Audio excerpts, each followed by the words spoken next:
we win. Or I think we win. One gunfight. If I could just RPG everyone while they're fighting. We have 30 seconds. Exactly 30 seconds. All right, here we go. Big glitch nade. Big glitch nade. Stop the res. Stop the res. Heavy's one. So the heavy. Stolen. That was the most coordinated shit I've ever done in my life. Reser's dead too. Get the fuck out of here. Your third parties don't work on us. Wow. Wow. That was disgusting. What the fuck? Good job, guys.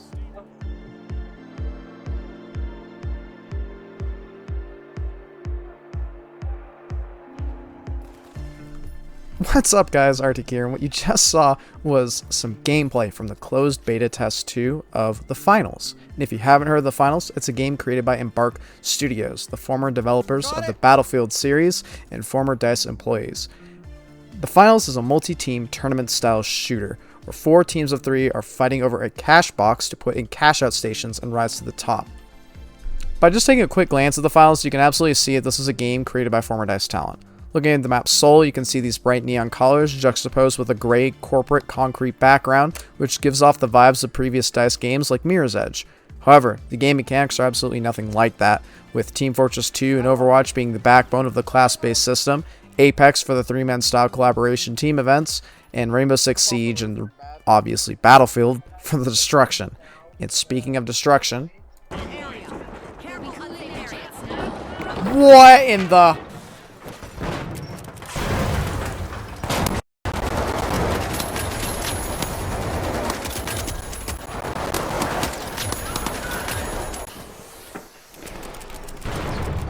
I blew the bridge up. Bye-bye. That's right. Just about everything you see in the Finals can be destroyed, whether it be buildings, bridges, or just little things like potted plants. And it reminds me a lot of Rainbow Six Siege in that way because it opens up a lot of new ways to attack and defend. Need to get a teammate's body that's stuck on the roof? Instead of climbing all the way up there, why not just blow a hole in the floor? Things like that add replayability and variety to every single game that you play, including the modifiers that the game includes. Things like Duck Goes Boom makes it so that the entirety of the middle of the map is missing and has been replaced by debris and rubble. And like I said, it adds a lot of replayability and variety to make sure that no two games are the same. It's important to note that unlike most titles where the destruction is handled client-side, the Finals handles all destruction as well as player movements on the server side. What this means is that the player experience is synced across all clients and ensures maximum consistency throughout the game. No more random people floating on objects that don't exist for you, or if you think that you're actually hiding behind a piece of debris and it turns out that it's not there for somebody else. These things can be definitely frustrating in a lot of FPS games, and the Finals aims to alleviate some of that frustration. I think my probably favorite part about the Finals is the sheer amount of replayability in the game due to no two games playing the same, as I mentioned before. As a former semi-pro Rainbow Six Siege player who put a lot of hours into that game, I kind of was missing that sort of destruction and replayability and tactical gameplay, and the Finals brings a lot of that to the table with just the sheer amount of destruction and strategies that you can form. It brings a bunch of different kind of playstyles to the table, where you have sort of a attack and defend style when you pick up a cash box and put it into a cash out station, as well as escort where you're trying to get a cash box to a cash out station, and then the attack defend that happens afterwards if you try and steal it from another team, or if you try and hold the one that you have, maybe you guys decide to double it up or something. It's a lot of fun, and it really was scratching an itch that I have been sorely missing. So enough about what the Finals is about, let's talk about the second closed beta in particular. And this is coming from somebody who reached top 50 in the second closed beta, as well as top 300 in the first closed beta, and played during the alpha test. And also someone who has a competitive shooter background. First off, kind of to talk about what I enjoyed about the second closed beta of the Finals, and just overall in the game. The first thing is that the gunplay felt really amazing. The guns were responsive, and the recoil animations felt like they had a weight to them, unlike some other free-to-play games where they just kind of make the guns move up, and your gun moves up like it has a set recoil pattern. The guns felt like they had weight and personality to them. The reloads were satisfying, and the great part about all of the weapons just in general is that there's a variety of playstyles and subclasses that you could do using different guns and different abilities.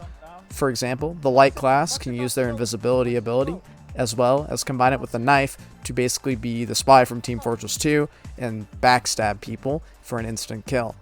Other things like heavies running flamethrowers or heavies running sledgehammers and lights running the swords kind of gives you this Team Fortress 2 subclass aspect where you have the demo man, but you can be the demo knight, right? You kind of lose your grenade launcher and opt to put on some boots and put a sword and a shield on, and then you just kind of run in screaming at people. It's kind of the same thing in the finals, where you have the main class roles of the light, medium, and heavy, and they're kind of identified roles of a skirmisher, a medium and support, and a frontliner, and then you can kind of make your own unique identity with them as a skirmisher who's melee only backstab, like the spy from Team Fortress, or a medium who, instead of taking the heal beam and is a mercy bot, decides to run turrets, and then turrets with a grenade launcher like the China Lake. Or the heavy who's going to run the sledgehammer and run up on people and using the charge slam. Or you could be Reinhardt with the hammer and run the mesh shield, which puts a wall in front of you, kind of like a Reinhardt shield from Overwatch. The great part about that is that all the classes feel distinct not only within the overarching game of the light, medium, and the heavy, but also that they each all have subclasses, so no two players have to play exactly the same. This adds replayability to the game like no other. Just like Rainbow Six Siege, no game is the same, and even though there are only 2 maps in this closed beta, everything always felt unique and different enough that it didn't get monotonous. In addition, team play is very rewarded. It's all about coordination and strategy. As somebody who played the light class heavily during this beta, some of my best plays were running up on teams and glitch-nading them from the side when my team was skirmishing with them in the front and taking out their heavy with the shield or preventing their medic players from using the defibs. And we'll get to the fucking defibrillators in a minute. One other thing that I liked about this beta versus the first beta was the tight movement. During the first beta, it kind of felt like you were on ice skates and it was a little bit unresponsive. You do a vault animation and sometimes you'd go flying off a ledge, or other times you would try and look down on the edge of a building and the game would kind of like slingshot you off of it and you weren't able to mantle back up, or the mantle would just kind of launch you over objects, or sometimes you wouldn't be able to vault at all, or sometimes you get stuck during the vault animations. It was definitely frustrating and it felt like you were on ice during the running animations due to issues with the server client syncing. This one felt a lot more tight and crisp, but there are still some things that could be improved. So now on to some of the things that I'd like to see improved in the future releases of betas or the final release of the finals. First thing is the performance, like everybody else has been saying and echoing, and I'm sure the developers have heard it a million times, and I'm definitely sure that they're constantly working on improving performance, but it's still an issue compared from this beta to the first one. In fact, a lot of people were saying that their performance this beta was worse than the performance in the first beta, and I do agree. I definitely had many games where I would be crashing to desktop with Unreal Engine errors, or my game would just outright close with no error screen whatsoever. In addition, there would be games where you would try and connect to one and you would just get like yoinked into another game in the middle of your first game. Like you'd be in the game shooting at people and like grabbing a cash box, and you like pick up the cash box or you'd like kill a person, and the game would just like stop everything you're doing and hit you with the loading screen and just be like, all right, you're going to Seoul now. And you just had no idea what was happening. It was so weird. And other times, some people would connect to a game and other people wouldn't. So they would have to click reconnect, and some people in your party would get the queue and others wouldn't. Like, it's definitely a buggy system for the invites as well. But again, it's a beta game and it's expected, but I would like to see it improved as far as game performance and graphical options and the general networking. The movement changes as well were good, but they could be better. While the movement is tighter in some aspects, it's a little bit too tight. For instance, slide speeding has been nerfed drastically, and you're no longer able to slide down some slopes that you were able to during the first beta. In addition, using the zipline to boost your momentum was kind of lost a little bit. It's a little bit more difficult to kind of like take a zipline, and when you get off the zipline, slide and go across the map. Like, it was a lot of fun as somebody who really likes movement shooters. That aspect was kind of lost in this beta a little bit. You kind of get your momentum killed when you grab a zipline, which is really frustrating. I'd like to see, if you have a lot of momentum and you grab a zipline, that it would kind of continue on, or that would be like the momentum cap if you're going over the normal cap speed of a zipline. But I would like to see, if you're over the speed limit of a zipline, you're still able to go that fast, but you just can't go any faster. Another issue is that the light class's grapple hook was changed. No longer can you do the Titanfall thing where you like grab the edge of a building and swing around it. It kind of just tries to pull you into the side of the building as fast as possible. So literally all they have to do is just revert the grappling hook to the first beta iteration of the grapple hook, and it'd be perfectly fucking fine. The next issue that I had was the class meta that was developing because of the fucking defibrillators that resulted in a double medium shotgun heavy. So you'd have 2 mediums with heal beams and then a heavy, and the meds would just kind of like defib each other whenever they would die, and they'd be brought back to life with half HP. And when you're being brought back to life, when you get back up, you have like 2 seconds of invulnerability where you can't be hurt, but your teammates can heal you. So basically they'd just be revived at full HP anyway. So it was like a Hydra. You'd kill one player and then 2 more would come back and take its place, and it was super frustrating to play against.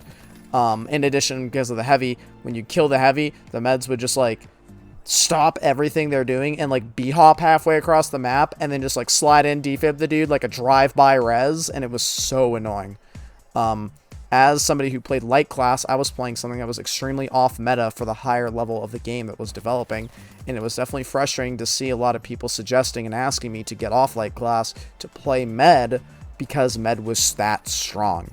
Another issue that I had was the shotgun on the heavy. Heavy had a full auto shotgun that you would rechamber after 4 shots. It was like the SA-12. It was really fucking strong. It had some ridiculous range, and a single heavy player could wipe a whole team in 1 mag with it because of just how good it was at close range, as well as the spread on it was really tight. I'd like to definitely see the rechamber speed on it increased a lot, and the spread on it widened a lot. And this was, again, someone who's playing light class where they could kill you with 2 of the 4 shots of the auto shotty. It was a little bit frustrating to play against, for sure. And a lot of other heavy players noticed it too. You'd see a lot of strategies revolving around a heavy player using a Reinhardt wall, and you get close to them, and then you just get blasted in the face with 12 gauge. Another thing that I'd like to complain about while I'm on that subject are the shields. The shields were a little bit on the strong side of the game. They just had a lot of health, and there weren't a lot of answers to them other than, ironically, the light class, which was completely off meta, or glitch grenades. The light class's glitch grenade was able to get rid of the shields and disable them, but it was really inconsistent at times with the way that the hitbox on it worked. I'm not sure if that was a server client issue, but sometimes you'd throw, like, I threw a glitch nade inside a dome shield, and it went off and it didn't do anything. And it was really frustrating. So I'd like to see the shields be a little bit reduced as far as their HP goes, and be a little bit more punishing for the heavy players who just kind of throw them up willy-nilly. The final thing that I'd like to see changed as far as gameplay itself goes is the auto turret, which I'd like to see adjusted again. The auto turret got a couple nerfs in the first closed beta, and I still don't feel like they're enough. It's just they have too much health, and they kind of dictate the way that gunfights go, and there's not a lot of ways to disable them, especially their hitboxes as well. They have little gaps in them, and if you shoot through them, they're actually really accurate with the hitboxes in this game, for the turrets at least, because you can just shoot through the gaps in the turret's little rotational platform, and it just doesn't work. So definitely frustrating to fight against, again, as a light player, who it felt like if I got hit by the turret more than once, I just died. Like my gunfight was lost. So I'd like to either see their damage reduced again, or I'd like to see their health drastically reduced. One thing that I saw a lot of people asking for is the stealing of a cash out to pause the timer of it completing. When you put a cash box into a cash out, it takes a couple minutes for it to actually deposit the money, and during that time you have to defend it. Other teams can run by and steal it and stuff like that. The issues that some people were having is that they'd be stealing one right when it was about to cash out, and then they wouldn't be able to steal it because it would time out, and the team that originally owned it would get all of the money. I can understand both sides of this argument. Coming from my competitive background, I can understand both sides of this argument. On one hand, my Siege experience tells me that even if you win the 1v1, you still have to destroy the diffuser if it's been planted. In that case, you gotta just have to live with it and understand the consequences of not being able to win your gunfights in time, and understand that when the timer is set, the timer means business, and that when it goes away, it goes away. There is no freezing the clock. On the other hand, I can understand how frustrating it can be to be in the middle of a steal during all of the chaos and hecticness, and you took yourself out of the gunfight, and now you can't do anything because the cash out box still deposited anyway, your team didn't get the money, and now you're knocked out. So I can understand both sides of this argument. For me personally, I think the cash box ceiling is the way this is. A good median would be that maybe the cash box would be depositing in chunks, so that way if you're 3/4 of the way, you'd get 3/4 of the money, and if someone would steal it, they'd only get the last remaining little bit. In that case, it would please both audiences. However, I think that the cash out boxes are fine as they are. Next, as previously mentioned in a little bit of a recap, performance fixes. This game is extremely CPU bound due to physics being CPU calculations. With all the destruction that's happening, a lot of physics are happening, and the game can get really hectic, and it can definitely be taxing. As somebody who plays a lot of competitive shooters again, I really like high frame rate games, so that way that the movement feels crisp and smooth. The last thing you want is your game dipping into the 30s or 40s because somebody decided to take out a building in a different zip code. One of the last things I'd like to see is the interactions between players shooting mines. When somebody shoots a mine, the mine still goes off, which kind of feels like it defeats the purpose of it.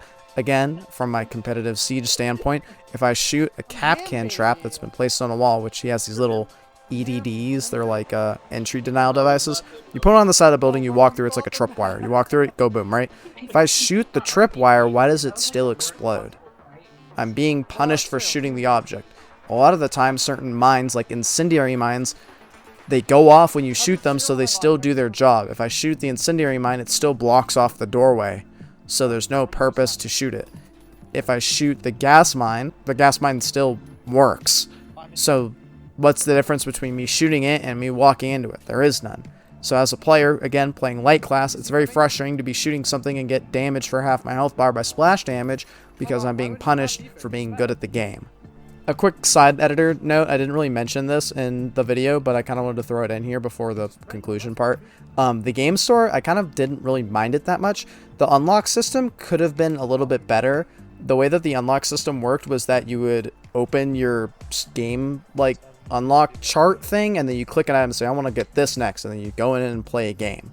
The issue with that is that some people, like, you would get overflow XP and it would just go nowhere. So if it took me 8,000 XP to unlock the grenade launcher and I got 9,000 XP in a game, I'd get the grenade launcher and that 1,000 XP would just go nowhere because there's no auto unlocks. You would just, that 1,000 XP would just disappear into like the ether. So what I'd like to see is similarly a kind of storage system or like maybe an unlock token thing where if I don't have anything that I'm actively aiming toward, if I just play like 3 games with no items selected to unlock next, that it would just give me like 3 unlock tokens or something like that, right? And then I could use those unlock tokens to get the things that I want. That way, your XP is still being stored somewhere and you can do something with it later on if you forget to grab an item or, you know, you don't want to leave mid-match to go switch items to unlock, right? Like if you got your XP. So that would be a nice alternative to the current way that the unlock system was working. So, in conclusion, what are my thoughts about the finals? I definitely think that this game is going to be something amazing. As long as the developers continue to put time and effort into the game and pay attention to community feedback and listen to high-level players, I think that this game could really be something special, not only for the casual audience, but as well as something possibly of an esport or competitive scene. I already know that there are people that are trying to build a competitive scene and try and play this game at the highest level to really push the game mechanics to their limits. I'd definitely like to see that. The one thing that I wouldn't like to see in the future is a class locking limitation system. Some games are kind of ruined by a 1-1-1 locking system. Overwatch did that and forced the 2-2-2 comp, where you have 2 DPS, 2 tanks, and 2 healers. And while some people thought that that was a good thing, other people disagreed and say that it ruined the meta. Regardless, seeing a locking system kind of removes some of the forms of creativity that you can do running certain comps. However, if the developers are unable to balance the defibrillators, I would like to see them lock the defibrillators to 1 med per group. That might be an interesting change, and it would be interesting to see in the 3rd closed beta if they tried to do a class locking system or item locking system where you and other teammates can't run duplicated things, and just kind of see how it plays out. In a closed beta, it definitely would be interesting to just go ahead and try and test different game mechanics and game limitations. Without a doubt, with how many hours I've put into the finals, I definitely will be playing this game on its full release. It's free to play, it's made by ex-Battlefield developers, and they seem to have a lot of passion for not only communicating with the community, but also engaging and interacting with their game world itself. Like, for example, they took a bunch of clips from the second closed beta that players uploaded, and they made like a highlight reel using the in-game announcers to cast those clips, which I thought was super cool. And here we have Arctic single-handedly taking on a full team. This is how you third party, folks.